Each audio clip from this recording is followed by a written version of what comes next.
कक्षा 10वीं विषय गणित इकाई 11 रचनाएं प्रश्नावली 11.1 प्रश्न क्रमांक 4 आधार 8 सेंटीमीटर तथा ऊंचाई 4 सेंटीमीटर के एक समद्विबाहु त्रिभुज की रचना कीजिए जिसकी भुजाएं इस समद्विबाहु त्रिभुज की संगत भुजाओं की एक से ही 1/2 गुनी हो। तो सर्वप्रथम इसमें हम जो लिखेंगे वो होगा क्या, रचना के पद। इसमें हम लिखते हैं रचना के पद, जिसमें क्रमांक 1 हम लेंगे। आधार 8 सेंटीमीटर है तो हम मान लो पहले एक BC भुजा बनाते हैं। BC बराबरी से 8 सेंटीमीटर का रेखाखंड खींचा। BC बराबरी से 8 सेंटीमीटर का हमने क्या खींचा, रेखाखंड खींचा। अब स्केल और पेंसिल की सहायता से हम इसको ऐसा बनाएंगे। तो ध्यान दीजिए, ये हमारे पास स्केल है और इससे हमने ये इसमें 8 सेंटीमीटर का क्या खींच रहा है, रेखाखंड खींच रहा है।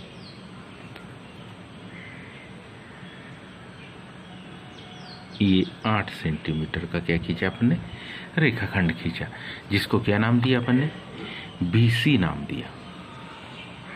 इसको नाम दिया हमने कितना, BC नाम दिया।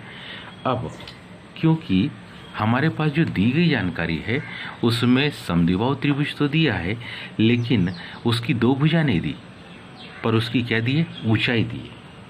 इसकी ऊंचाई दी है तो इसका सीधा सा मतलब है कि इस BC का हम लंबार्धक बनाएंगे। BC का हम क्या बनाएंगे, लंबार्धक। BC के लंबार्धक को बनाने के लिए इनके दोनों बिंदुओं पर हम प्रकार को क्रमशः रखते हैं और एक एक चाप हम ऊपर और नीचे खींचते हैं। इस प्रकार से एक चाप हमने ऊपर की तरफ खींचा, दूसरा चाप हमने नीचे की तरफ खींचा। इस माप को बिना परिवर्तित किए, ये जो माप से चाप बनाए उसको बिना परिवर्तित किए बिंदु B पर रखेंगे और पहले खींचे गए चाप को हम कोशिश करें एक एक स्थान पर प्रतिच्छेद करने की। ये और ये एक एक स्थान पर जो प्रतिच्छेद हुआ, इन प्रतिच्छेदी बिंदु को हम क्रमशः नाम देंगे क्या, PQ। इस बिंदु को मान लो कहा कि ये P है, इस बिंदु को कहा कि ये Q है। P और Q को मिलाते हुए एक सीधी और लंबी रेखाखंड या रेखा खींचेंगे हम। P और Q को बड़ी सावधानी से मिलाते हुए हम एक रेखाखंड खींचते हैं या ऐसी डैश लाइन बनाते।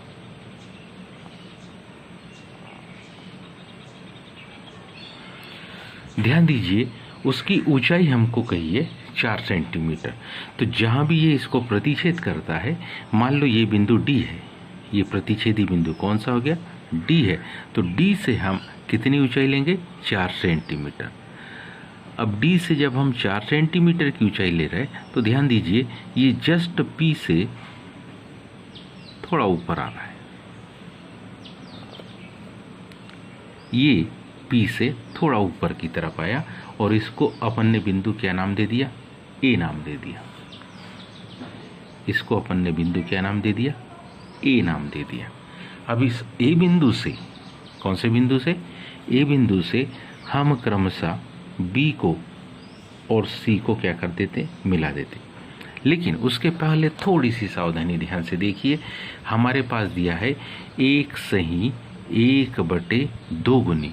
इसका मतलब क्या होता है, 2 एकम 2, 2 और 1 3/2। अंश बड़ा है, हर छोटा है, मतलब त्रिभुज अंदर नहीं बल्कि त्रिभुज बाहर बनेगा। इसलिए जब हम AB को मिलाएंगे तो AB को मिलाते हुए हम A के डायरेक्शन में इसको आगे की तरफ बढ़ा देंगे। इसको हम आगे की तरफ क्या कर देते, बढ़ा देते, इस तरीके से। इसी प्रकार ये जो C बिंदु है, तो ये C बिंदु तक सीमित मत रहने दो, इस लाइन को आगे की तरफ जाने दो, क्योंकि निश्चित है यहां भी जो आपको बिंदु मिलेगा तो ये C है, तो C' इससे आगे की तरफ मिलेगा। ठीक है, तो हमने क्या किया, हमने BC का लंबार्धक PQ बनाया। दूसरी जानकारी हम लिख रहे हैं, हमने क्या किया, BC का क्या बनाया हमने, लंबार्धक। BC का लंबार्धक क्या, PQ खींचा, जो कि BC को, जो किसको, BC को कौन से, D बिंदु पर प्रतिच्छेद करता है, D बिंदु पर प्रतिच्छेद करता है।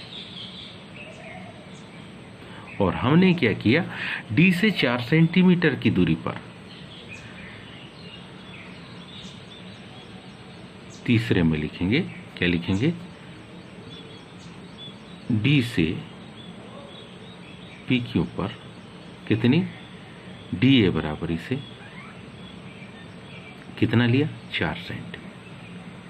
और अब इससे हम क्या करते, अगले क्रमांक में हम AB व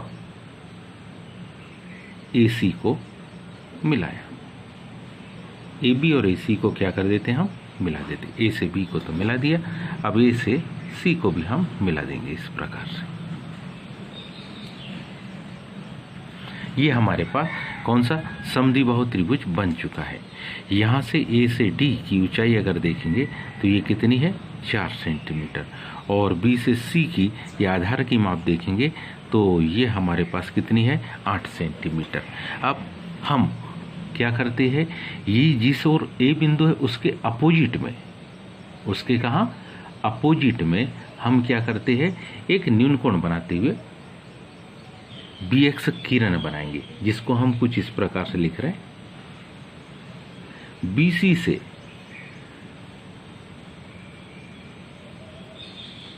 शीर्ष A के दूसरी ओर या विपरीत ओर, शीर्ष A के दूसरी ओर क्या करते हुए, न्यून कोण,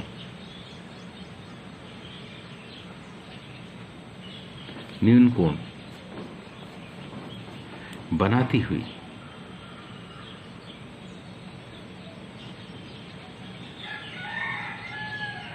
न्यून कोण बनाती हुई क्या, BX किरण खींची। BX किरण को कुछ इस प्रकार से हम इसमें ये कौन सी, BX किरण को बना रहे हैं। अब इसे अगर हम ध्यान से देखें तो 1/1/2 गुनी मतलब 3/2, मतलब बड़े पद है 3। तो हम इस BX किरण पर, कौन सी किरण पर, ये जो हमने BX किरण बनाई है, इस BX किरण पर 3 समान माप के चाप बनाएंगे। और काहे की सहायता से, प्रकार से, किसी भी माप से दुबी पर प्रकार को रखा और 3 समान चाप, एक चाप बनाया, फिर प्रकार की माप बिना कोई परिवर्तन किए ये दूसरा चाप बनाया, फिर बिना कोई परिवर्तन किए ये तीसरा चाप बनाया। 3 चाप हमने काटे।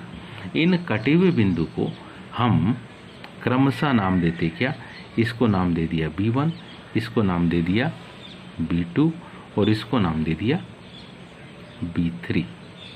तो ये जानकारी हम यहाँ 6वें क्रमांक में लिखेंगे।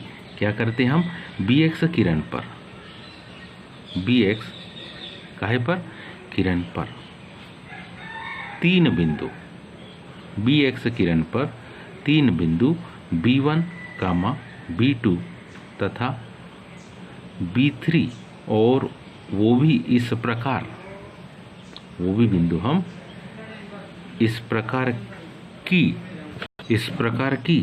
कैसे कि B से B1 का डिस्टेंस, B से B1 का डिस्टेंस, B1 से B2 का डिस्टेंस और B2 से B3 का डिस्टेंस, ये सब आपस में कैसा रहे, बराबर। B1 बराबर B1 B2 बराबर B2 B3, 3 समान, क्योंकि 1/1/2 गुना, 1/1/2 गुनी दी है, इसका मतलब बटे में 2 है। तो हम दूसरे यानी कि B2 से C को मिलाएंगे। किससे मिलाएंगे, इस B2 वाले पद से C को हम मिला देते हैं। तो ध्यान दीजिए, B2 वाले पद से हमने C को क्या कर दिया, मिला दिया।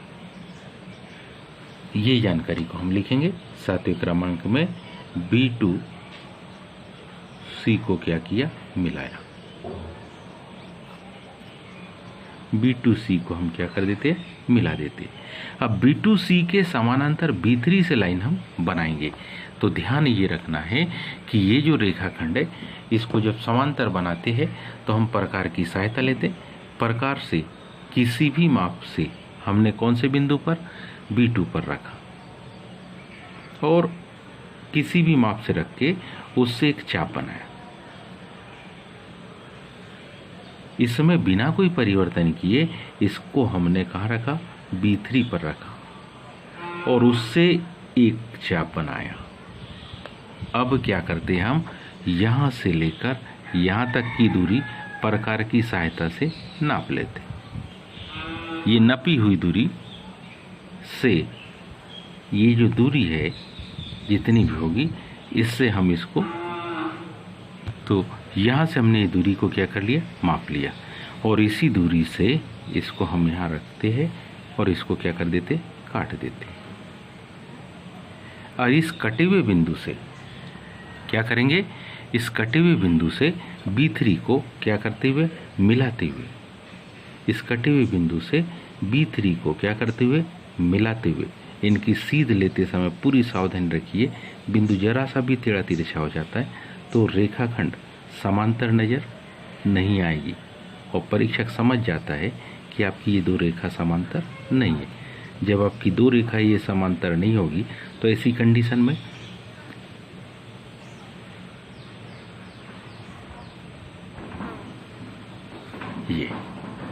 ये रेखा ध्यान से देखिए, तो ये B2C रेखा किससे, B2C रेखा B3C डैश के कैसे आ गई, समानांतर। बिल्कुल ठीक ऐसे ही C डैश से एक लाइन ऊपर की तरफ जाएगी जो कि किसके समांतर जाएगी, जो कि CA के समांतर जाएगी। उसके लिए भी मान लो उसी माप से हमने प्रकार को थोड़ा सा कम ज़्यादा कर सकते हैं। यहाँ रख कर एक चाप हमने ये बनाया। इस माप में बिना कोई परिवर्तन किए इसको कहाँ रखेंगे हम, C डैश पर और उससे एक चाप बनाएंगे। अब यहाँ से यहाँ तक की दूरी हम प्रकार से नापते हैं, यानी क्या नाप रहे हैं हम, कुल मिला के कोण नाप रहे हैं।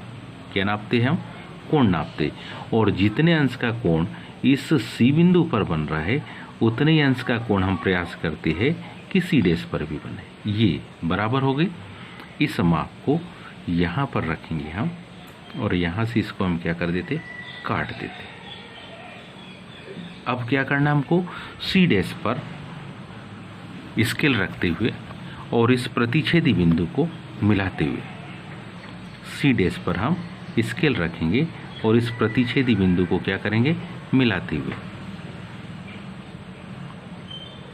हम एक रेखाखंड बनाने का प्रयास करेंगे। और इस प्रकार से ये रेखाखंड बने कि निश्चित है ये कैसी दिखनी चाहिए, समांतर दिखती है। ये रेखाखंड इसके कैसे दिखेगी, समांतर दिखेगी। इसको हम नाम देंगे क्या, A डैश। इसको हमने क्या नाम दिया, A डैश। अब जो रचना अपन ने की है उसी को अपन शब्दों में कुछ इस प्रकार से लिखेंगे। क्या लिखा था, B2C को मिलाया। B2C को मिलाने के बाद 8वें क्रमांक में हमने क्या किया, B2C किससे, B2C के समानांतर B3C डैश खींचा या बनाया। और पुनः 9वें क्रमांक में क्या किया हमने, AC या CA के समानांतर C डैश A डैश खींचा। और ऐसा करते से ही हमारे पास क्या हो गया, तब त्रिभुज कौन सा, A dash B C dash